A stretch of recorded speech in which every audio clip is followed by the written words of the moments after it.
Psoriatic arthritis, সোরিয়াসিসের সঙ্গে সম্পর্কটা কি আছে? এই সোরিয়াসিস যাদের থাকে তাদের যখন জয়েন্ট এফেক্ট করে তখন সেটাকে সোরিয়াটিক আর্থ্রাইটিস বলা হয়। শুধু জাস্ট আর্থ্রাইটিস হিসেবে নয়, আরও বিভিন্নভাবে এফেক্ট হতে পারে এবং সেগুলো বিভিন্ন রকম পেনের নিয়ে প্রেজেন্ট করতে পারে।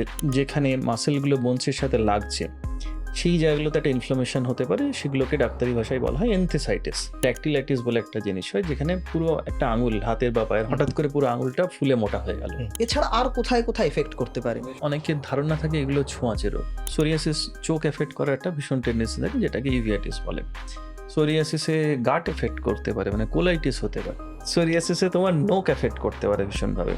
দেখা গেছে যাদের তোমার নেইল চেঞ্জেস বেশি থাকে তাদের কিন্তু জয়েন্ট এফেক্ট হওয়ার টেন্ডেন্সি বেশি থাকে। বুঝবে কি করে যে আমাকে এখন এইবার একজন রিমোটোলজিস্টের কাছে পৌঁছতে হবে? সকালে ঘুম থেকে ওটা পা ফেলতে গেলে গোড়ালিতে ভীষণ ব্যথা হচ্ছে, পা ফেলতে পারছে না, এইটা কিন্তু একটা এনথেসাইটিসের লক্ষণ। শোল্ডারে যেগুলো বনি প্রমিনেন্স আছে সেখানে হতে পারে, হাঁটুর ওখানে হতে পারে। এর সঙ্গে কি ওবেসিটির কোনো সম্পর্ক আছে? মানে ওবেসিটির সাথে যেটা খুব কমনলি আমরা যে আর্থ্রাইটিসটা জানি সেটা হচ্ছে অস্টিওআর্থ্রাইটিস। পেইন কিলার ছাড়া পেন ফ্রি থাকতে হবে, এবং সেটা আজকের দিনে যে ধরনের ওষুধপত্র অ্যাভেলেবেল, এবং সোরিয়াটিকে তো ভীষণ অ্যাডভান্সমেন্ট হয়েছে, মানে প্রচুর নতুন নতুন ওষুধ চলে এসছে।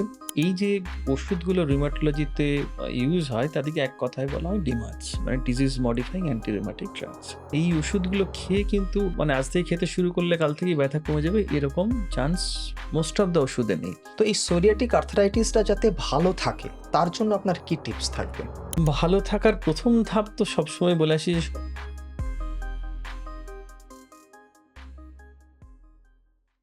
আপনার ত্বকের কোনো স্থানে সোরিয়াসিসের লালচে দাগ স্পষ্ট, এবং যে কারণে আপনি নিয়মিত একজন ডার্মাটোলজিস্টের চিকিৎসাধীনও আছেন। কিন্তু ইদানিং দেখছেন আপনার হাঁটুতে ব্যথা শুরু হয়েছে। সকালবেলা ঘুম থেকে উঠলে পরে আপনার আঙুলগুলো স্টিফ হয়ে যাচ্ছে, ফুলেও উঠছে। কোমর এবং পিঠেও ব্যথা শুরু হয়েছে, যেটা দীর্ঘক্ষণ বসে থাকলে বা শুয়ে থাকলে ব্যথাটা বাড়ছে। আপনি ভাবছেন এটা হয়তো কোনো বয়সজনিত কারণে হচ্ছে বা আর্থ্রাইটিসের কোনো একটা সমস্যা। কিন্তু আমি যদি বলি এই সোরিয়াসিসের সঙ্গে আপনার জয়েন্ট পেনের একটা কানেকশন আছে। হ্যাঁ, অনেক ক্ষেত্রেই দেখা গেছে যাদের সোরিয়াসিস আছে তাদের সোরিয়াটিক আর্থ্রাইটিস নামক একটি রোগের আক্রান্ত হওয়ার কিন্তু সম্ভাবনা থাকে। আজ আমরা সোরিয়াটিক আর্থ্রাইটিস নিয়ে কথা বলবো, জানবো সোরিয়াটিক আর্থ্রাইটিস কি, কোন কোন লক্ষণগুলো দেখলে সতর্ক হবেন এবং কখন একজন চিকিৎসকের কাছে পৌঁছবেন। এবং এই সমগ্র আলোচনায় আমাদের সঙ্গে আছেন আমাদের শহর তথা Asian institute of immunology and রিমোটোলজির বিশিষ্ট consultant rheumatologist and immunologist doctor Arghya Chattopadhyay. নমস্কার ডাক্তারবাবু। নমস্কার। প্রথমে যেটা আপনার কাছে জানতে চাইবো যে সোরিয়াটিক আর্থ্রাইটিস মানে হঠাৎ এই নামটা এরকম কেন? সোরিয়াসিসের সঙ্গে সম্পর্কটা কি আছে? সম্পর্কটা পুরোটাই সোরিয়াসিসের সাথে, মানে যেটা আমাদের অনেকেরই বুঝতে একটা ভুল হয় যে সোরিয়াসিস একটা স্কিনের অসুখ বলে আমরা প্রাইমারিলি মনে করি, কিন্তু সোরিয়াসিস একটা ভীষণভাবে একটা অটোইমিউন অসুখ, যার একটা সিমটম হচ্ছে স্কিনের র্যাশটা। তো আমরা জানি যে অটোইমিউন ডিজিজ তোমার বডির যে কোনো জায়গায় এফেক্ট করতে পারে, কারণ ইমিউন সিস্টেমটা ব্লাডের মধ্যে ঘুরে বেড়াচ্ছে। তো এই সোরিয়াসিস যাদের থাকে তাদের যখন জয়েন্ট এফেক্ট করে তখন সেটাকে সোরিয়াটিক আর্থ্রাইটিস বলা হয়। এবং সোরিয়াসিস অসুখটাতে মানে জয়েন্ট এবং জয়েন্ট রিলেটেড স্ট্রাকচারগুলো শুধু জাস্ট আর্থ্রাইটিস হিসেবে নয়, আরও বিভিন্নভাবে এফেক্ট হতে পারে এবং সেগুলো বিভিন্ন রকম পেনের নিয়ে প্রেজেন্ট করতে পারে। যেমন ধরো যেখানে মাসেলগুলো বোনসের সাথে লাগছে সেই জায়গাগুলোতে একটা ইনফ্লামেশন হতে পারে, সেগুলোকে ডাক্তারি ভাষায় বলা হয় এনথেসাইটিস। এবং খুব কমন এনথেসাইটিস, এটা আরও অন্য অনেক কারণে হতে পারে, কিন্তু এই সোরিয়াসিস বা সোরিয়াটিক গ্রুপ অফ অসুখ, যেটাকে ডাক্তারি ভাষায় স্পন্ডিলোআর্থ্রোপ্যাথি বলা হয়, যার মধ্যে অ্যাঙ্কিলোজিং স্পন্ডিলাইটিস বলে অসুখটাও ইনক্লুডেড। তো সেই অসুখগুলোতে এনথেসাইটিস একটা ভীষণ প্রমিনেন্ট, এবং সোরিয়াসিসে সেটা আরও খুব কমন। এবং সেই কমন সিমটম বললে অলমোস্ট অনেকেই ভাবে বাবা এটা তো আমারও হয়, সেটা হচ্ছে গোড়ালিতে ব্যথা। আচ্ছা, সকালে ঘুম থেকে ওটা পা ফেলতে গেলে গোড়ালিতে ভীষণ ব্যথা হচ্ছে, পা ফেলতে পারছে না, এইটা কিন্তু একটা এনথেসাইটিসের লক্ষণ। আচ্ছা। অনেক সময় অনেকে মানে আমার হার্ট বেড়ে গেছে, তো আমরা মানে রোজ শুনি একটা এক্সরে করে এসে বলছেন যে তোমার হার্টটা বেড়ে গেছে বলে গোড়ালিতে ব্যথা। তো ব্যাপারটা সেরকম নয়, ওখানে ইনফ্লামেশন হচ্ছে বলে হার্টটা বাড়ছে, এবং এই রকমভাবে আরো বিভিন্ন জায়গায় ইনফ্লামেশন হতে পারে, যেগুলো বনি প্রমিনেন্স আছে। সেটা ধরো কোনিয়ার এখানে, সেটা অনেকে ভেবে বসেন যে না আমার টেনিস এলবো হলো। শোল্ডারে যেগুলো বনি হুম প্রমিনেন্স আছে সেখানে হতে পারে, হাঁটুর ওখানে হতে পারে। সো এই বনি প্রমিনেন্স যেখানে মাসেলগুলো বোনসের সাথে লাগছে, এই জায়গাগুলোতে ইনফ্লামেশন হয়ে এনথেসাইটিস হতে পারে, এবং সেটা দিয়েই সিমটম শুরু হতে পারে সোরিয়াটিক আর্থ্রাইটিস। তারপরে ড্যাকটিলাইটিস বলে একটা জিনিস হয়, যেখানে পুরো একটা আঙুল হাতের বা পায়ের হুম হঠাৎ করে পুরো আঙুলটা ফুলে মোটা হয়ে গেল, হুম ভীষণ ব্যথা হয়, এবং কারণ সেখানে শুধু জয়েন্ট নয়, জয়েন্ট এবং আশেপাশের পুরো স্ট্রাকচারটা একসাথে ইনফ্লামেশন হয়, এবং পুরো আঙুল ফুলে কলা গাছ বলতে যাবো যায় সেই হুম ধরনের জিনিস হয়ে যায়, এবং এক্সটেন্সিভলি মানে এক্সক্রুশিয়েটিং পেন হয়। তো সেইটা নিয়েও সোরিয়াটিক আর্থ্রাইটিস শুরু হতে পারে। তো জিনিসটা জানা না থাকলে মানুষের বিভ্রান্তিটা ভীষণ বেশি হয় ঠিকই আর কি, ঠিকই। সেটার জন্যই তো খুব জরুরি। তো যাদের সোরিয়াসিস আছে তাদের মধ্যে সবারই কি সোরিয়াটিক আর্থারাইটিস হওয়ার চান্স থাকে? না, সেরমটা মোটেই নয়। মানে মানে খুব মানে যদি গ্রস ওভারঅল বিশ্বজুড়ে হুম ডেটা বলো, তাহলে মোটামুটি 30%, কিছু, কিছু জায়গায় 40-50% পর্যন্ত দেখা গেছে। কিন্তু 20-30% অন এভারেজ যাদের সোরিয়াসিস আছে, তাদের সোরিয়াটিক আর্থ্রাইটিস হওয়ার টেনডেন্সি থাকে। এবং আচ্ছা সোরিয়াটিক আর্থ্রাইটিসেরও বিভিন্ন ধরনের ভাগ আছে, হুম ও বিভিন্ন রকমভাবে প্রেজেন্ট করতে পারে সোরিয়াটিক আর্থ্রাইটিস। কিন্তু সব মিলিয়ে যদি বলো, তাহলে মোটামুটি 30-40% লোক যাদের সোরিয়াসিস আছে, তাদের সোরিয়াটিক আর্থ্রাইটিস হতে পারে। আচ্ছা, ধরুন আমার স্কিনে কোনো সোরিয়াসিসের লিজেন নেই বা লক্ষণ প্রকাশ পায়নি। তাদেরও কি হতে পারে? হতে পারে, মানে সেই জন্য আমাদের যদি সোরিয়াটিক আর্থ্রাইটিসের যে হুম ক্রাইটেরিয়া করা হুম আছে, সেখানে একটা ভীষণ জরুরি পয়েন্ট দেওয়া আছে, সেটা হচ্ছে ফ্যামিলি হিস্ট্রি অফ সোরিয়াসিস। আচ্ছা তো এইবারে অনেকের বলবো না, মানে সেই অর্থে 5-10% মানুষ এরকম আছে যাদের জয়েন্টটা দিয়ে প্রথম শুরু হলো অসুখ। আচ্ছা পরবর্তীকালে এমনও দেখা গেছে 10 বছর পরে গিয়ে সোরিয়াসিসের র্যাশ বেরিয়েছে।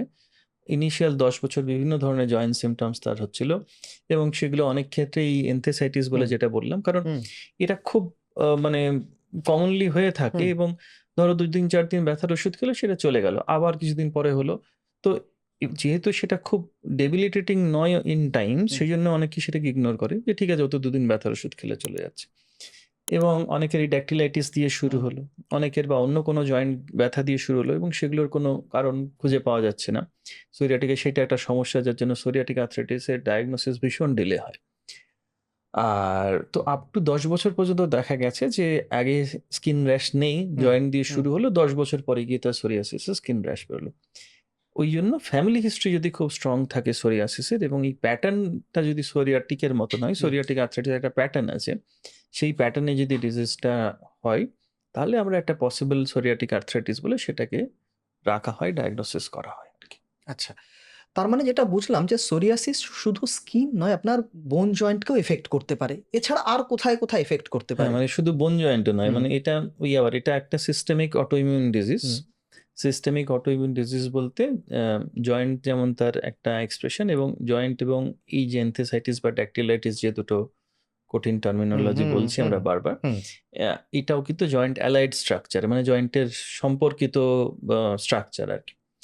সোরিয়াটিক আর্থ্রাইটিস আরেকটা যেটা হতে পারে, সেটা হচ্ছে চোখ লাল হতে পারে, ইভিআইটিস, মানে চোখে ইনফ্লামেশন হতে পারে। তো তার সে এমনও নিয়ে প্রেজেন্ট করতে পারে যে বারবার শুধু চোখ লাল দিয়ে শুরু হলো, এবং এই সিচুয়েশনগুলোতে, মানে যেটা তোমার মাধ্যমে সবাইকে হুম আমি বলতে, মানে সোরিয়াসিস থাকলে না অনেকে জিনিসগুলোকে কোরিলেট করতে পারে না, কারণ জিনিসটা জানা নেই যেটার সাথে ওটা কানেক্টেড হতে পারে। ঠিকই ঠিকই।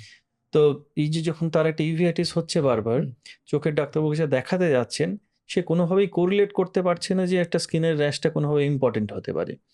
তো এবং এই সোরিয়াটিক কোনো টেস্ট করে পাওয়া যাবে না কিন্তু, আচ্ছা, যতক্ষণ মানে না এটা কোনো রকম মানে না কোনো রোগ ব্লাড নির্ণয় টেস্ট, করার কোনো ব্যবস্থা নেই? না শুধু ওই ক্লিনিক্যাল ডায়াগনোসিস। আচ্ছা স্কিনের র্যাশটা যদি সে না বলে, হুম চোখের ডাক্তারবাবু সমস্ত রকম টেস্ট করে নেবে, সব নরমাল, কোথাও কিছু খুঁজে পাওয়া যাচ্ছে না, এবং সে সে জানছে যে ও তো আমার আছে, কারণ কারণ সোরিয়াসিস ধরো কারো 10 বছর, কারো 15 ঠিকই বছর আছে, ঠিকই। কারো ক্ষেত্রে ভীষণ ছোট্ট একটা র্যাশ। হুম হুম। সেই র্যাশটা অনেকে মানে সেটা শুধু থেকে চোখে সমস্যা হতে হতে পারে তার পারে, কোনো ধারণাই নেই। তারও ধারণা নেই, হুম এবার ডাক্তারবাবুকে না বলে ডাক্তারবাবু হুম সেটা কানেক্ট করতে পারছে না। এবং আমরা যেহেতু রোজ খুঁজি ওটা হুম হুম আলাদা হুম করে, কারণ এই এই গ্রুপ অফ পেশেন্টরা বেশি ভোগেন, কারণ হুম ওর তো ডায়াগনোসিস হচ্ছে হুম না, হুম ঘুরে বেড়াচ্ছে বিভিন্ন জায়গায়। তোর অ্যাজ সিম্পল অ্যাজ কারো শুধু মানে হাতে আর পায়ে সোরিয়াসিস, কোথাও নেই, আর হাতের এই আঙুলটা শুধু ফেটে যায়, এখানে ফেটে ফেটে রক্ত পড়ে। তো সেইটাকে সে ভীষণ বলে যে শীতকালে আমি হুম, হুম, সাবানে হুম, কাজ করি, সেজন্য হুম, এই হুম, এই হুম, এই জিনিসটা জানা যে এই ছোট মানে স্কিন র্যাশটাও যেটা ভীষণ জরুরি ইনফরমেশন হতে পারে ডাক্তারিতে বা তার রোগ সম্পর্কিত। তো সোরিয়াসিস চোখ এফেক্ট করার একটা ভীষণ টেন্ডেন্সি থাকে, যেটাকে ইউভিয়াইটিস বলে। সোরিয়াসিসে গাট এফেক্ট করতে পারে, মানে কোলাইটিস হতে পারে, আচ্ছা, পেটেও সমস্যা পেটের হয়? সমস্যা হতে পারে। আচ্ছা। সোরিয়াসিসে তোমার নোক এফেক্ট করতে পারে ভীষণভাবে। নখের মধ্যে পিটিং হয় এবং সেটাও একটা ভীষণ ইম্পোর্টেন্ট ক্লু হয় আমাদের ক্ষেত্রে। অনেক হুম। সময় শুধু নখের পিটিংটা দেখেই আমরা একটা ক্লু পেয়ে যাই যে এই পেশেন্টের সোরিয়াসিস আছে এবং সেটার থেকে সোরিয়াটিক আর্থ্রাইটিস মানে মানে একজন ডিটেকটিভ যেভাবে একদম দেখে ডিটেকটিভের সেইভাবে মতনই আপনাদের দেখতে হয়। খুঁজতে হবে। হ্যাঁ। এবং তোমার নখে বিভিন্ন ধরনের চেঞ্জ হয়, সেগুলো ভীষণ ডাক্তারি ভাষা, তো আমি সেগুলো তোমাকে হুম, কিন্তু পিটিংটা অনেকে চাইলে খেয়াল করতে পারবে আরকি। ছোট, ছোট ডট, ডট নখের মধ্যে হয়ে থাকে সোরিয়াটিক নিলে। তারপরে বাকিগুলো আমি ওরমভাবে বাংলা করে বলতে হুম, পারব না। কিন্তু নখটা ধরো সাদা হয়ে গেল। নখের তলায় অনেকটা ফাঙ্গালের মতন অনেক হুম, সময় হুম, দেখতে লাগে। সেই ধরনের চেঞ্জেস গুলো। তাছাড়া যেটা দেখা গেছে সোরিয়াটিক আর্থ্রাইটিস মানে সোরিয়াসিস বা সোরিয়াটিক হুম। আর্থ্রাইটিস যাদের থাকে, আরেকটা ভীষণ মিসলিডিং হয় যে তাদের কিন্তু ইউরিক অ্যাসিড বেশি হওয়ার টেন্ডেন্সি থাকে। আচ্ছা। কারণ এই যে সোরিয়াসিস, এই যে স্কিনের একটা অসুখ যাদের হুম, ধরো খুব এক্সটেন্সিভ স্কিন ইনভলভমেন্ট হয়ে আছে। আ এখানে তো স্কিনটা ভীষণ টার্নওভার হচ্ছে হুম, তাড়াতাড়ি। হুম, হুম, এখানে যত তাড়াতাড়ি স্কিন টার্নওভার হবে তত হুম, ওখানে ইউরিক অ্যাসিড বাড়ার টেন্ডেন্সি, মানে ওই যে সেল ডিভিশন হুম, হুম, ভীষণ হুম, তাড়াতাড়ি হচ্ছে, হুম, সেলের ডিস্ট্রাকশন হচ্ছে হুম। তাড়াতাড়ি। এইজন্য ওভারঅল সোরিয়াটিক পেশেন্টদের ইউরিক অ্যাসিড আ হওয়ার টেন্ডেন্সি বেশি থাকে। এবার সেইটা সমস্যা কোথায় হয়? ধরো তারা একটা জয়েন্ট পেইন নিয়ে এলো। হুম, তার একটা ইউরিক অ্যাসিড টেস্ট করলো, ইউরিক হুম। অ্যাসিডটা বেশি। এবার সেটা বলে দিল তাহলে তোমার ইউরিক অ্যাসিডের ঠিক। জন্য ব্যথা। ডাক্তারবাবু কিন্তু তো ইউরিক অ্যাসিড ওষুধও দিয়ে দেবেন। ওষুধ দিয়ে দেবে। হুম, কিন্তু ইউরিক অ্যাসিড ওষুধ খেলে তো সোরিয়াটিকের সমস্যা না। কমবে না। কারণ ট্রিটমেন্ট হুম, ভীষণ হুম, আলাদা। হুম। তো মানে যে ওইজন্য কারণে ইউরিক অ্যাসিড গেল বাড়লো সেটা সেটার চিকিৎসা হলো না। হ্যাঁ, মানে ওটা হ্যাঁ, না ধরতে পারলে হুম, তুমি ইউরিক অ্যাসিডের হুম, ট্রিটমেন্ট করে ওটাকে সমাধান করতে পারবে না। ঠিক। তো এবং এইটা একটা ওভারঅল মেটাবলিক সিনড্রোম যদি বলো, সেটার সাথে সোরিয়াসিসের ভীষণ স্ট্রং কানেকশন থাকে। ধরো ওবেসিটি, ফ্যাটি লিভার, হুম, এই সবকিছুর সাথে সোরিয়াসিসের ভীষণ কানেকশন থাকে। তো এবং এগুলোর সাথে ডিজিজ হুম, ভ্যারিও করে। মানে যারা ভীষণ ওবেস তাদের সোরিয়াটিক হুম, থাকলে তাদের হুম। ডিজিজ সিভিয়ারিটিও বেশি হয়। ওজন কমিয়ে ফেললে সেগুলোর কন্ট্রোল করতেও সুবিধা। সো মাল্টিফ্যাসেটেড এবং তুমি মানে আমরা ভয় পাই হার্ট অ্যাটাককে। হুম, তো এই সমস্ত systemic autoimmune disease psoriatic is not an exception. এদের কিন্তু আর ৫ টা মানুষ যাদের বডিতে ইনফ্লামেশন নেই, কারণ এখানে ক্রনিক ইনফ্লামেশন চলতে থাকে। সেইখানে তোমার তাদের কিন্তু হার্ট অ্যাটাক হওয়ার রিস্কও বেশি যদি ডিজিজ কন্ট্রোল না থাকে। আচ্ছা। এই এখন এই জায়গায় দেখলাম আমার সিআরপিটা সবসময় বেশি থাকে। স্কিনের হুম, র্যাশ এদিক হুম, ওদিক ব্যথা হচ্ছে কিন্তু কোনো কারণ খুঁজে পাচ্ছি না। এই যে বডিতে ক্রনিক্যালি একটা ইনফ্লামেশন চলছে, হুম। সেটা কিন্তু কোথাও না কোথাও গিয়ে একটা ইমপ্যাক্ট ফেলবে। সেজন্য ওভারঅল ডিজিজটা কন্ট্রোল থাকা ভীষণ জরুরি এবং কোন কম্পোনেন্ট দিয়ে তা শুরু হবে সেটা ভীষণ ভেরিয়েবল এবং সেটা ওই বললাম যে ডিটেকটিভের মতো হুম, না হুম, হুম, ধরতে হুম, পারলে হুম। তোমার বা ডায়াগনোসিস না হলে ঠিক মতন ওষুধ দেওয়া খুব মুশকিল। কারণ কোনো ব্লাড টেস্ট এরমভাবে কিছুতেই যেহেতু ধরতে কোনো পারবে না। যন্ত্র নেই এই রোগটা ধরার। না। এটা অ্যাবসোলিউটলি হুম, ক্লিনিক্যাল হুম, ডায়াগনোসিস এবং সোরিয়াটিক আর্থ্রাইটিসেরও তোমার মজা হচ্ছে ওর বিভিন্ন মানে ভেরিয়েশন হয়। মানে ধরো মানে ওর প্যাটার্নেরও ভীষণ ভেরিয়েশন হয়। রুমাটয়েড আর্থ্রাইটিস বলে যে অসুখটা আছে তার যদি ক্লাসিক্যাল প্যাটার্ন বলো, সেই ক্লাসিক্যাল প্যাটার্নে আমরা বলি যে হাতের পায়ের ছোট, ছোট হুম, গাঁটগুলোতে হুম, ভীষণ ব্যথা হুম, হবে সকালে হাত মুঠো করতে হুম, গেলে। অন্যদিকে অ্যাঙ্কিলোজিং স্পন্ডিলাইটিস বলে যে অসুখটা বলা হয় তাতে বলা হয় মেইনলি স্পাইনের জয়েন্টগুলো বেশি এফেক্ট হুম। হবে। ঘাড়ে কোমরে ব্যথা হবে, সকালে ঘুম থেকে উঠে স্টিফ হয়ে থাকছে, রাত্রেবেলা ঘুমের মধ্যে পাশ ফিরতে পারছে না। সোরিয়াটিক এমন একটা অসুখ যে রুইমাটয়েডের মতনও প্রেজেন্ট করতে পারে, যে অ্যাঙ্কিলোজিং স্পন্ডিলাইটিসের মতনও প্রেজেন্ট করতে পারে। গাউটের মতনও? গাউটের মতনও হুম, প্রেজেন্ট করতে পারে যে একটা জয়েন্ট হুম, ফুলে নিয়ে প্রেজেন্ট করল। তো এই এত ওয়াইড ভেরিয়েশন সেজন্য ওইটা যদি মাথায় না থাকে তাহলে ডায়াগনোসিস করাটা খুব মুশকিল। কারণ ওই ব্লাড টেস্ট দিয়ে ধরা যাবে না। সমস্ত আজকাল বিভিন্ন জায়গায় নিয়ে হুম, আমি বিভিন্ন জায়গায় ক্রিটিসাইজ করেওছি। হুম। আর্থ্রাইটিস প্যানেল বলে বিভিন্ন টেস্ট হয়। তুমি যত প্যানেল করো না কোথাও কিছুতেই খুঁজে পাবে না যদি না তুমি ক্লিনিক্যালি সাসপেক্ট করো পেশেন্টটার সোরিয়াসিস আছে এবং ওটার সাথে কানেক্টেড, এবং পেশেন্টদের তো এই নলেজটা না থাকলে তারা কানেক্টেড করার কোনো ঠিকই, চান্স নেই। ঠিকই। সে স্কিনের ডাক্তারবাবুর কাছে দেখাচ্ছে, জয়েন্টে ব্যথা হচ্ছে, সে জানে যে জয়েন্টের জন্য আমি অন্য কাউকে দেখাবো। স্কিনের ডাক্তারবাবুকে হুম, বলছে না যে হুম, জয়েন্টের সমস্যা।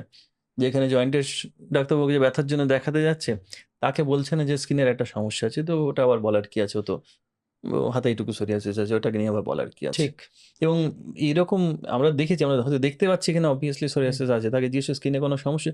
বললে, "না, না, আমার তো কিছু নেই।" মানে ওইটা যে একটা ভীষণ ইম্পোর্টেন্ট হুম, ইনফরমেশন হতে পারে সেটাও মানুষকে জানতে হবে।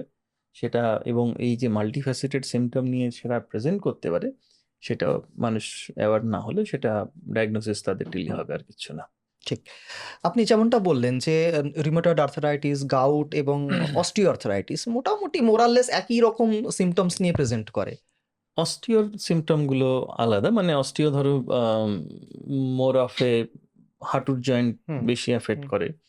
সেখানে তোমার সিম্পটম গুলো হাঁটাচলা করলে, কাজকর্ম করলে, অ্যাক্টিভিটি করলে অস্টিওতে হুম, বাড়ে। সেখানে রুমেটয়েড বা সোরিয়াটিক এগুলো কিন্তু অন্য গ্রুপের অসুখ, মানে ইনফ্লামেটরি গ্রুপের হুম, অসুখ। হুম। এইগুলোতে রেস্ট করলে পেন গুলো বাড়বে। আচ্ছা, অস্টিওতে হচ্ছে তোমার অ্যাক্টিভিটি করলে পেনটা বাড়বে। আচ্ছা। রুমেটোতে বা সোরিয়াটিকে রেস্ট করলে পেনটা বাড়বে। এবার মজার ঘটনা হচ্ছে, ধরো একজনের এরকম অনেকে এসে জিজ্ঞেস করে, "দাদা আমার অস্টিও না রিউমা কি হয়েছে?" তো এইবারে একটা মানুষের একটা জয়েন্টে দুটো অসুখ হতে পারে কিন্তু। আচ্ছা। তো যার হাঁটুতে অস্টিও আর্থ্রাইটিস হয়ে আছে, উইথ এজিং প্রত্যেকেরই কম হুম, বেশি হুম, অস্টিও হুম। আর্থ্রাইটিস হবে। এবারে সেই জয়েন্টটা কিন্তু আবার রিউমাটয়েডের জন্য এফেক্ট করতে পারে। ঠিক। সোরিয়াটিকের জন্য এফেক্ট করতে পারে। তো যদি কোথাও ইনফ্লামেশন থাকে সেটা বুঝবে কি করে? হাঁটুটা যদি ফুলে যাচ্ছে বারবার, হুম, বা রেস্ট করলে ব্যথাটা ইকুয়ালি বেশি থাকছে, ভাঁজ করতে হুম, পারছে না, তাহলে বুঝতে হবে সঙ্গে একটা কোনো ইনফ্লামেটরি অসুখ আছে এবং একটা আরেকটাকে বাড়াতে থাকে। মানে হুম, রাদার যদি রিউমাটয়েড থাকে, ধরো হুম, রিউমাটয়েডে বারবার একটা ইনফ্লামেশন হচ্ছে, হুম, জয়েন্ট ফুলে যাচ্ছে, হুম, জয়েন্টের মধ্যে জল জমে যাচ্ছে। হুম। সেই যে ইনফ্লামেশনটা হচ্ছে, সেই ইনফ্লামেশনটা কিন্তু আবার আন্ডারলাইং টিস্যুগুলোকে ড্যামেজ করছে। ড্যামেজ করার জন্য তার কিন্তু অস্টিওর পার্টটাও বেড়ে যাচ্ছে। এইবারে শুধু হাঁটুতে বা ঐরকম, মানে সোরিয়াটিক যেহেতু ভীষণ হুম, ভ্যারিয়েবল প্রেজেন্টেশন হয়, একটা বা দুটো হাঁটুতে বা তার সাথে হয়তো একটা এনথেসাইটিস আছে, এই নিয়ে যদি প্রেজেন্ট করে, তাহলে ওটা অস্টিও বলেই চলতে থাকে এবং তার ব্যথাও চলতে থাকে, ফোলাও চলতে থাকে এবং সেটার কোনো সমাধান সমাধান হয় না। হবে না। কারণ তাহলে সমাধান হবে কি করে? একজন সাধারণ মানুষ বুঝবে কি করে যে আমাকে এখন এইবার একজন রিউমাটোলজিস্টের কাছে পৌঁছতে হবে? সোরিয়াসিস মানে আইসোলেটেড স্কিন থাকলে স্কিনের ডাক্তারবাবুর কাছেই সেটা ফলো আপ করা। কিন্তু কোনো রকম কোনো পেইন হলে এবং স্পেশালি সেই পেইন যদি হুম, সকালে ঘুম থেকে উঠে হুম, সমস্যা করছে, হুম, বা পেইন ছাড়া হুম, অন্য সিম্পটম হলে, যেমন ইউভিআইটিস হলে আজকাল চোখের ডাক্তারবাবু রিউমাটোলজিস্ট কাছে হুম, পাঠিয়ে দেন। চোখের ডাক্তারবাবুর কাছেও যখন দেখাতে যাচ্ছেন, হুম, যদি কারোর ইউভিআইটিস হয়েছে, হুম, তার এটলিস্ট বলাই, মানে হিস্ট্রিটা দেওয়া ভীষণ জরুরি যে সোরিয়াসিস আছে। কারণ চোখের ডাক্তারবাবুর কাছে সোরিয়াসিসটা কিন্তু মানে ওরকমভাবে সবসময় খেয়াল রাখাটা হুম। হয় না আরকি, যেটা আমরা দেখি প্র্যাকটিক্যালি আরকি। তো সেই ইনফরমেশনগুলো যে মানে যখন যেখানে যাচ্ছে পুরো ইনফরমেশনটা দেওয়া যায় না, আমি এই অসুখগুলো আছে, এটার জন্য ওষুধ খাই, বা অনেকে কি হয় জাস্ট হয়তো লোকাল কিছু স্কিনে এপ্লাই করছে, সেটার জন্য সেটাকে আর অসুখের পর্যায়ে ভাবেন না যে ধরছেই না। হ্যাঁ, হুম, তো আমি শুধু একটু মলম লাগাই। হুম, তো এই ইনফরমেশনটা দেওয়া জরুরি যেখানেই যাকে দেখাতে যাচ্ছেন, যে আমার একটা আন্ডারলাইং সোরিয়াসিস আছে এবং এই সিম্পটমগুলো কোনোভাবে সোরিয়াসিস রিলেটেড কিনা সেইটা একটু একবার দেখে নিন, যে কোনো কারণে, কারণ ওটার জন্য আমি ওষুধ খাই। এমন হতে পারে যে ধরো সোরিয়াসিসের মানে প্রতিবার যে ওই যেটা বললাম, যেহেতু সোরিয়াসিসের স্কিন টার্নওভার ভীষণ বেশি হয়, সেখানে ইউরিক অ্যাসিডও বেশি থাকতে পারে। এমনটা হতে পারে যে একটা ফ্লেয়ার সেটা ইউরিক অ্যাসিডের জন্যও হলো, হুম। সোরিয়াসিসের জন্য না। কিন্তু ওই খবরগুলো দেওয়া ভীষণ জরুরি। সেটা হলে তখন ডাক্তারবাবু ওটা, মানে পেশেন্টের নিজের পক্ষে ডিফারেনশিয়েট করে নেওয়া খুব ডিফিকাল্ট, যে যে আমার কোনটা কি হয়েছে? সোরিয়াটিকের জন্য, হুম, হুম, কোনটা অস্টিওআর্থ্রাইটিস হচ্ছে, নাকি এটা ইউরিক অ্যাসিডের জন্য। ইউরিক অ্যাসিডটা যেহেতু ভীষণ কমন এবং হুম, লোকে হুম, মানে কথায়, কথায় টেস্ট করিয়ে থাকে, হুম। আ সেইজন্য ওটাকেই সবসময় কোরিলেট করে এবং একটা রিপোর্ট বেশি পেয়ে গেলে খুশি হয়ে যান, না ঠিক আছে তাহলে একটা কিছু পাওয়া গেছে, তাহলে ইউরিক অ্যাসিডের ওষুধটা ঠিক। খাই আরকি। তো সেইজন্য ওই ইনফরমেশন হিস্ট্রিটা ভীষণ জরুরি এখানে। এইখানে টেস্ট দিয়ে অসুখ ধরা যাবে না। আচ্ছা যেই সোরিয়াটিক আর্থ্রাইটিস এর কথা আমরা জিজ্ঞাসা করলাম, এটা মানে কারা বেশি ভুক্তভোগী? পুরুষ না মহিলা? হ্যাঁ, এটা একটা ইন্টারেস্টিং জায়গা, কারণ আমরা যদি ওভারঅল অটোইমিউন ডিজিজের দেখি, বেশিরভাগ অটোইমিউন ডিজিজ কিন্তু মহিলাদের বেশি হয়। আচ্ছা। সোরিয়াসিস, সোরিয়াটিক আর্থ্রাইটিস এই জায়গাগুলো একটু মানে এক্সেপশন। এগুলোতে পুরুষ-মহিলা অলমোস্ট ইকুয়াল, বা কিছু, কিছু ক্ষেত্রে পুরুষের চান্স বেশি। আর্থ্রাইটিস যাদের সোরিয়াসিস থাকে, পুরুষদের আর্থ্রাইটিস হওয়ার চান্স, আর্থ্রাইটিসের সিভিয়ারিটি বেশি। হয়ে থাকে। তো সেক্ষেত্রে ইকুয়াল হলেও পুরুষদের ক্ষেত্রে কোনো, কোনো ক্ষেত্রে হওয়ার চান্স বেশি বা হলে আর্থ্রাইটিস হওয়ার চান্স বেশি। আর্থ্রাইটিস হলে তার সিভিয়ারিটি হওয়ার চান্স বেশি থাকে। তো সেই ক্ষেত্রে এইটা ওভারঅল জেনারেলের থেকে একটু এক্সেপশন বলতে পারো, যেখানে পুরুষ মানুষদের একটু ভোগান্তি বেশি হয়। স্যার, নেক্সট যেটা আপনার কাছে জানতে চাইবো যে এই যে সোরিয়াটিক আর্থারাইটিস, এটা কি আমাদের কোনো মেরুদণ্ড, মানে মেরুদণ্ডকে এফেক্ট করতে পারে? ওই যেটা বললাম তোমার সোরিয়াটিক আর্থ্রাইটিসের বিভিন্ন প্যাটার্ন আছে। হুম, কোনোটা রিউমাটয়েডের মতন প্রেজেন্ট হয়, হুম, কোনোটা অ্যাঙ্কিলোজিং স্পন্ডিলাইটিসের মতন প্রেজেন্ট হুম, হয়। তো এইটা স্পাইনাল জয়েন্টগুলো এফেক্ট করতে পারে এবং একদম অ্যাঙ্কিলোজিং স্পন্ডিলাইটিসের মতন সিম্পটম নিয়ে আসতে পারে। এবং শুধু জয়েন্ট নয়, আবার ওখানে ওই যে এনথেসাইটিস কথাটা হুম, যেটা হুম, বারবার হুম, আসছে, স্পাইনটা তুমি যদি চিন্তা করো, পুরো স্পাইনের যে হাড়গুলো আছে হুম, সেই হাড়টাতে দুদিকের পিঠের মাসেলগুলো এসে স্পাইনের হাড়ের মধ্যে লাগছে। হুম। ওই যে থ্রু আউট স্পাইন জুড়ে লাগছে, এই পুরো এন্টায়ার স্পেস ধরে কিন্তু এনথেসাইটিস হতে পারে। আচ্ছা। তো ওই যে টাচ পয়েন্টগুলো, তো হুম, ওইগুলোতে ইনফ্লামেশন হতে পারে শরীরের। সেই জন্য ভীষণ ঘাড়ে পিঠে ব্যথা, এবং সেখানে যদি ডেফিনেটিভ ধরো মানে অ্যাঙ্কিলোজিং স্পন্ডিলাইটিস যদি স্যাক্রোলাইটিস না থাকে, শুধু এনথেসাইটিসই থাকে, তাহলে সেটা খুব মাইনিউটলি খেয়াল না করলে রেডিওলজিক্যালিও মিস হতে পারে। এমআরআই করেও জিনিসটা মিস হতে পারে। কারণ এমআরআই আমরা মোস্টলি জয়েন্ট খুঁজি, এবার জয়েন্টের ইমেজিং করালো, জয়েন্ট দেখে বললো না জয়েন্টে কোনো ইনফ্লামেশন নেই। সো সিম্পটমটা আবার জরুরি, এবং যদি মনে হচ্ছে যে এনথেসাইটিসের মতন আছে ক্লিনিক্যালি দেখে, তাহলে রেডিওলজিস্টের সাথে কথা বলে সেই জায়গাগুলোকে পয়েন্ট আউট করা যে না ওই জায়গাতে ইনফ্লামেশনের কোনো সাজেশন কিছু দেখা যাচ্ছে কিনা, সেইটা দেখা আর কি। আর এবং এটা ওই কোমরের পার্টটা একদম মানে অ্যাবসলিউটলি অ্যাঙ্কিলোজিং স্পন্ডিলাইটিসের মতন, ধরো ওই সকালে হুম, ঘুম থেকে উঠে কোমর পিঠ একদম ধরে থাকছে, রাত্রিবেলায় ঘুমের মধ্যে পাশ হুম। ফিরতে পারছে না, এই জিনিসগুলো অ্যাবসলিউটলি এই সিমটম নিয়েও প্রেজেন্ট করতে পারে সোরিয়াস। তো ডেফিনেটলি স্পাইনাল জয়েন্ট এবং তোমার হাতে পায়ের সব জয়েন্টই এফেক্ট করতে পারে। এই যে সোরিয়াটিক আর্থ্রাইটিস আছে, এর সঙ্গে কি ওবেসিটির কোনো সম্পর্ক আছে? যে ওবেসিটি যদি থাকে তাহলে মানে এই ব্যথাটা বাড়তে পারে বা এরকম কিছু? ঠিক, মানে ওবেসিটির সাথে যেটা খুব কমনলি আমরা যে আর্থ্রাইটিসটা হুম, জানি সেটা হুম, হচ্ছে অস্টিও হুম, আর্থ্রাইটিস। ওজন বাড়ছে, নিয়ার গুড হুম, পেশেন্ট বাড়ছে, সে হুম, ড্যামেজ বাড়ছে। ব্যথা বাড়ছে। হ্যাঁ, হুম, কিন্তু ইন্টারেস্টিংলি দেখা গেছে সোরিয়াসিস অসুখটার সাথে সোরিয়াটিক আর্থ্রাইটিসের সাথে ওভারঅল ওবেসিটির একটা খুব ভীষণ স্ট্রং কানেকশন আছে। মানে হুম, মানে সোরিয়াটিক বা সোরিয়াসিস যাদের থাকে, হুম, তাদের একটা মেটাবলিক সিনড্রোম হওয়ার টেন্ডেন্সি বেশি থাকে। তারা ওবেস, ধরো ডায়াবেটিক, এইরকম মাল্টিপল জিনিস, ইউরিক অ্যাসিড বেশি, এগুলো সব পার্ট অফ মেটাবলিক সিনড্রোম। তো এবং দেখা গেছে ওয়েট কন্ট্রোল করলে ওভারঅল সোরিয়াসিস বা সোরিয়াটিক আর্থ্রাইটিসের ইনফ্লামেশনটাও কন্ট্রোল করাটা অনেক ইজি হয়। আচ্ছা। তো সেই জন্য ওয়েট ম্যানেজমেন্টের এখানে এটা ভীষণ জরুরি। মানে that is good for health, মানে জেনারেল হেলথ, কিন্তু সামগ্রিক স্বাস্থ্যের জন্য তো জন্যই ভালো। অবশ্যই, হ্যাঁ। কিন্তু সোরিয়াসিসের জন্য স্পেসিফিক্যালি, হুম, মানে রিউমাটয়েডের জন্য কিন্তু অত স্ট্রং কোরিলেশন নেই যে যতটা সোরিয়াসিসের জন্য। মানে ওজন কমলে দেখা গেল স্কিনের র্যাশগুলোর টেন্ডেন্সি অনেক কমে গেল। হুম, ঠিক সেরকম কোরিলেশন কিন্তু রিউমাটয়েড বা অন্য অ্যাঙ্কিলোজিং স্পন্ডিলাইটিস বা এই অসুখগুলোতে কিন্তু নেই, যেটা সোরিয়াটিকে আছে, এবং সোরিয়াটিকের জন্য ফ্যাটি লিভার হওয়ার টেন্ডেন্সি অনেক বেশি থাকে। তো সেই জন্য ওবেসিটি ম্যানেজমেন্টটা ওভারঅল, মানে সামগ্রিকভাবে সোরিয়াসিস বা সোরিয়াটিক ডিজিজটাকে কন্ট্রোল রাখার জন্য ওবেসিটি ম্যানেজ করাটা একটা ভীষণ ইম্পর্টেন্ট জায়গা। আচ্ছা। আপনি বহুবার বলেছেন যে এখানে ব্লাড টেস্টের কোনো রোল নেই। হ্যাঁ, টেস্টেবল। আচ্ছা, তাহলে এই যে ইমেজিং যে টেস্টগুলো হয় এমআরআই বা সিটি স্ক্যান, এটা এটা এটার কি কোনো রোল আছে? এটা দেখে এমআরআই কি বা সিটি রোগের স্ক্যানগুলোর রোল আছে, কারণ এখানে তোমার তোমাকে তো কোনোভাবে একটা ইনফ্লামেশনটা ডকুমেন্ট হুম, করতে হবে। হুম, ক্লিনিক্যালি তুমি এই জয়েন্টগুলোতে পেয়ে গেলে ঠিক আছে। হুম। এইবারে ধর যা স্পাইন ইনভলভ করছে, এসআই মানে জয়েন্ট যেটা তো বাইরে থেকে দেখা যাচ্ছে দেখা না। যাচ্ছে না। হুম, তো সেই জায়গাটাতে তুমি হুম, এমআরআই করলে ওখানে এমআরআই কিন্তু ইনফ্লামেশন দেখতে পাওয়া যায়। আচ্ছা। স্যাক্রোইলের জয়েন্টে ইনফ্লামেশন দেখতে পাওয়া গেল হুম, সেখানে। এবং এই কারণে তোমার ধরো হুম, সোরিয়াটিকের জন্য হুম, যাদের অ্যাঙ্কিলোজিং স্পন্ডিলাইটিসের মতন হুম, ইনভলভমেন্ট হয়, হুম, আমি এই কথাটা বারবার বলছি, হুম, এই একটা সাবসেট অফ মানুষ আছে যাদের হুম, একটা ধারণা আছে যে অ্যাঙ্কিলোজিং স্পন্ডিলাইটিস মানে HLA-B27 হুম, পজিটিভ হুম, হবে। কিন্তু তাদেরকে বুঝতে হবে যে HLA-B27টা কোনো অ্যাঙ্কিলোজিং স্পন্ডিলাইটিসের রিপোর্ট নয়, ওটা একটা জিনের রিপোর্ট। হুম, যে জিনটা ক্যারি করলে ওই অসুখটা হওয়ার রিস্ক বাড়ে। এবার সিম্পটমটা তার একদম ওরকম কিন্তু B27 নেগেটিভ, তখন তাকে বলে দেওয়া হলো যে না তোমার অ্যাঙ্কিলোজিং স্পন্ডিলাইটিস নেই। এবার সে এমআরআই করলে প্রত্যেকটা মানুষের কম বেশি একটা দুটো নার্ভে চাপবে, সে নার্ভের ওষুধ খেয়ে, খেয়ে হুম, বছরের পর বছর কাটিয়ে দিচ্ছে আর সকালে ঘুম থেকে উঠতে পারছে না। এইখানে তোমার ওই স্পেসিফিক ওই জায়গাগুলোর এমআরআই ইমেজিং প্রপারলি করলে তাহলে কিন্তু ইনফ্লামেশনটা ডকুমেন্ট করা যাবে।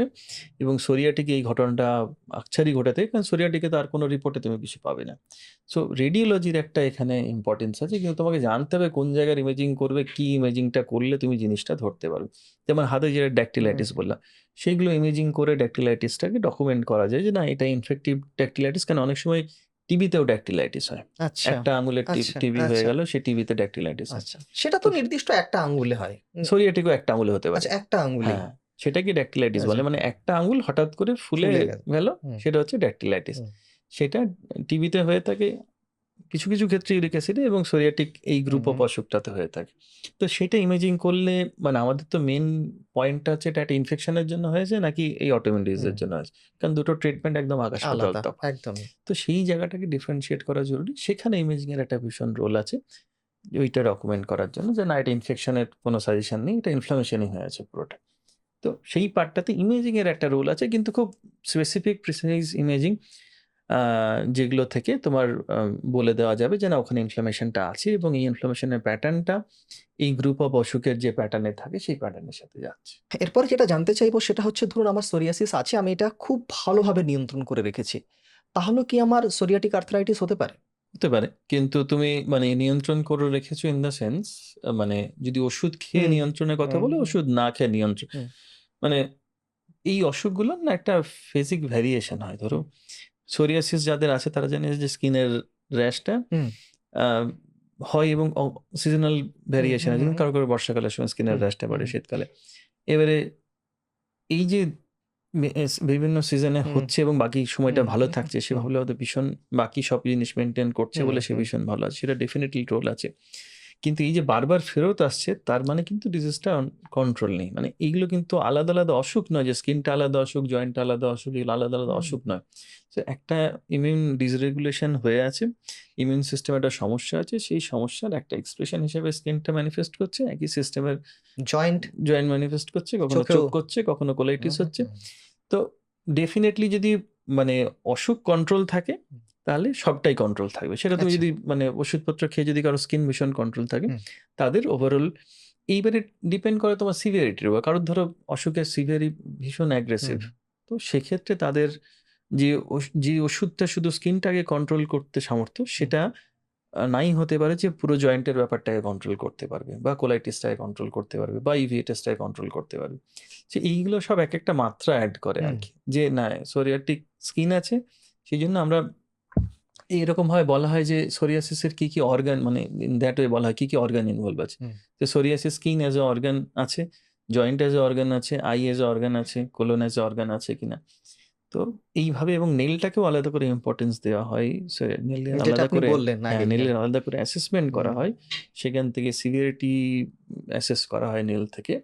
তো সেই জায়গাগুলো প্রত্যেকটা জিনিস খুব ইন্টারকানেক্টেড, এবং মানে ওভারঅল ডিজিজটা কন্ট্রোল থাকলে আউটকামটা ডেফিনিটলি ওভারঅল বেটার হবে। এবং আ আ অন্যদিকে যদি বলো যে স্কিন থাকলে আ ওই মানে কি দেখে রিস্ক ফ্যাক্টর এর হুম, মধ্যে হুম, দেখা গেছে যাদের তোমার নেইল চেঞ্জেস বেশি হুম, থাকে হুম, তাদের কিন্তু জয়েন্ট এফেক্ট হওয়ার টেনডেন্সি বেশি থাকে, এবং স্পেশালি সোরিয়াসিস একটা অদ্ভুত জায়গায় এফেক্ট করে যেগুলো আর ৫ টা অসুখে খুব চট করে হুম। করে না। সেটা হচ্ছে একদম, একদম ডিস্টাল যে জয়েন্ট গুলো আছে। আচ্ছা। রিউমাটয়েড ইউজুয়ালি এই জয়েন্ট গুলো এফেক্ট করে না। প্রান্তিক জয়েন্টগুলো। প্রান্তিক জয়েন্ট গুলো। হুম, তো যাদের নোক এফেক্ট থাকে তাদের এই প্রান্তিক জয়েন্ট গুলো এফেক্ট হওয়ার টেনডেন্সি বেশি থাকে। এটা খুব সোরিয়াসিসের ক্লাসিক্যাল এর। তো আম এবং মেল পেশেন্টদের বেশি হুম, থাকে রিস্ক হুম। আর্থ্রাইটিস হওয়ার। তো সেই জায়গাগুলো একটু খেয়াল রাখে, এবং ওভারঅল ডিজিজ কন্ট্রোল থাকলে তোমার সব পার্টটাই বেটার থাকবে। যদি না ডিজিজটা গ্র্যাজুয়ালি প্রোগ্রেস করছে, আবার নতুন করে অর্গান ধরছে। আচ্ছা, অনেক সময় দেখেছি যে এই ধরনের যদি ব্যথা থাকে আমরা দীর্ঘদিন ব্যথার ওষুধ খাই। আ ওভার দ্য কাউন্টার তো পাওয়াই যায়। তো এই ধরনের ব্যথার ওষুধ যদি আমি দীর্ঘদিন খাই তাহলে আমার কি ক্ষতি হতে পারে?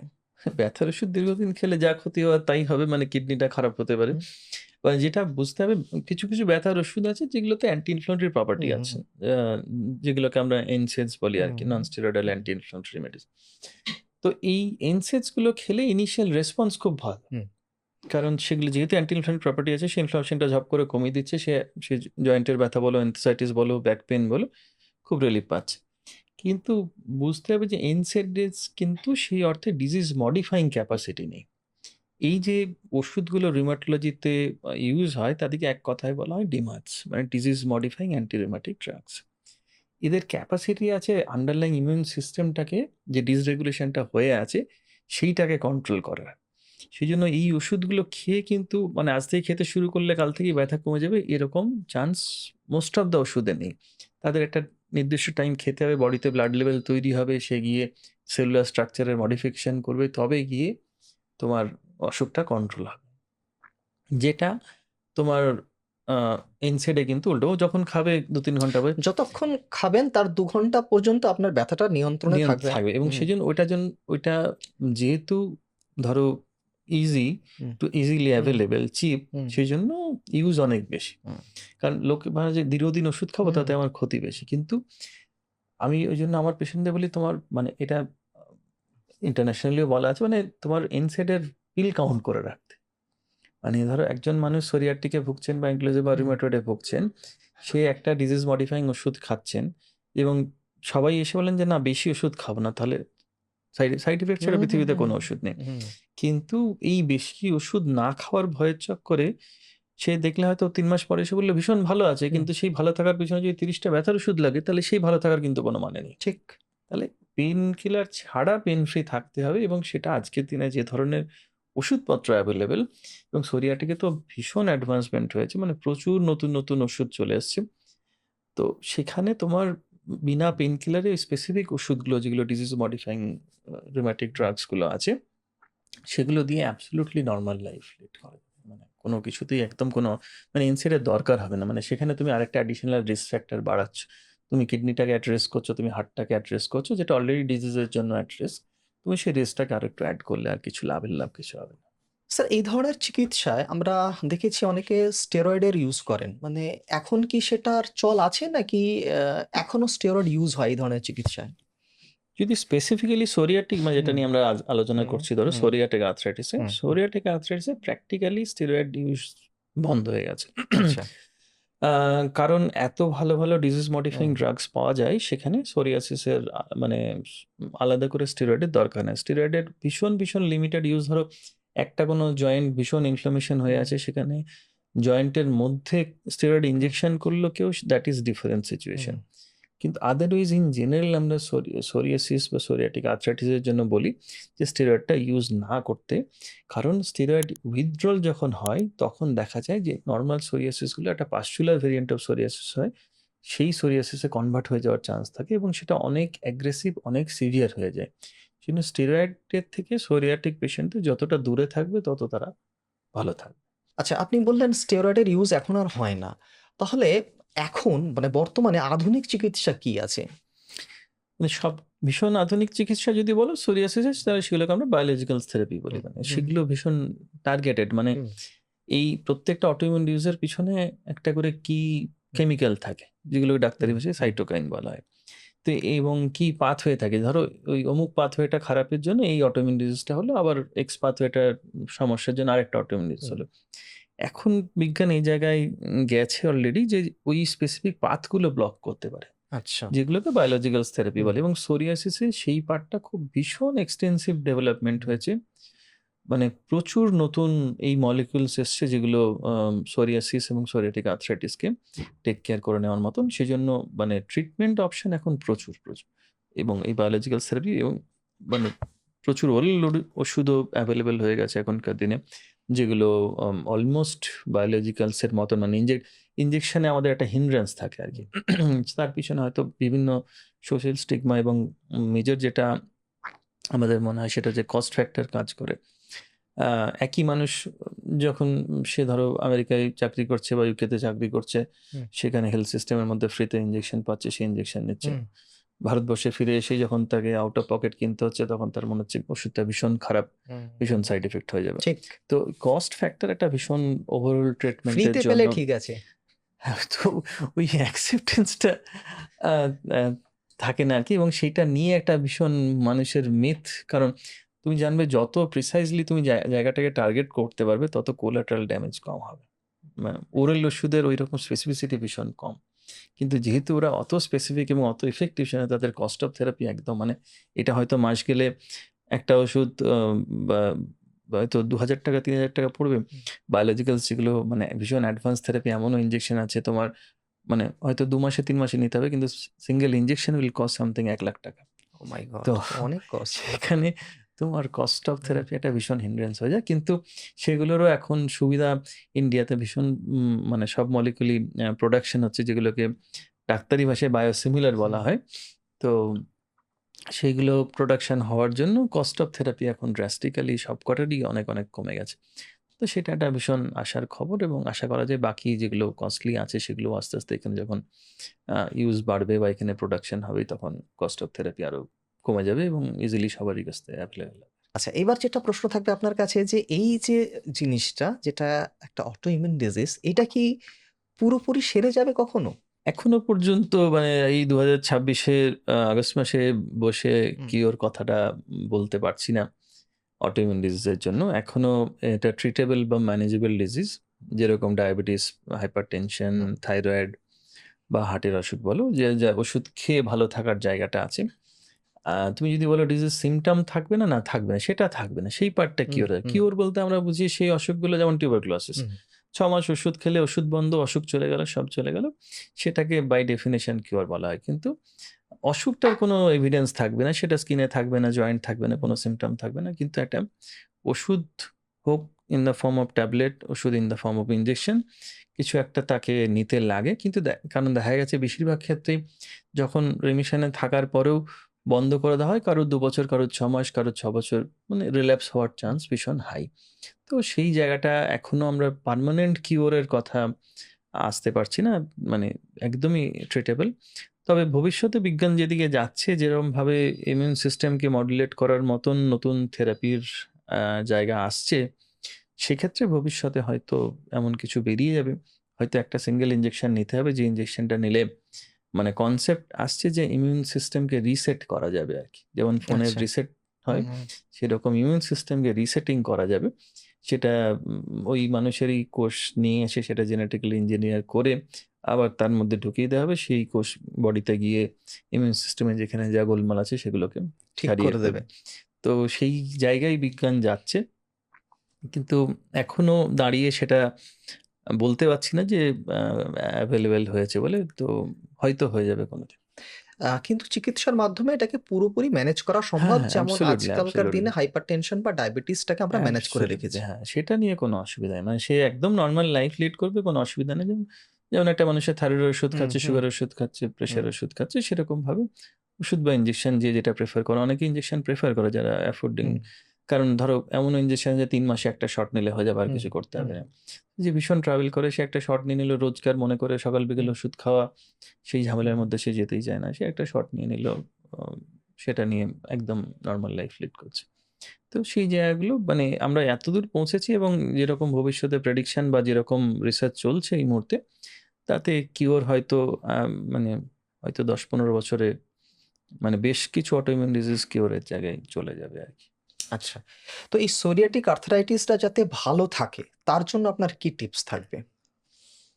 ভালো থাকার ১ম ধাপ তো সবসময় বলে আসি যে সচেতনতা।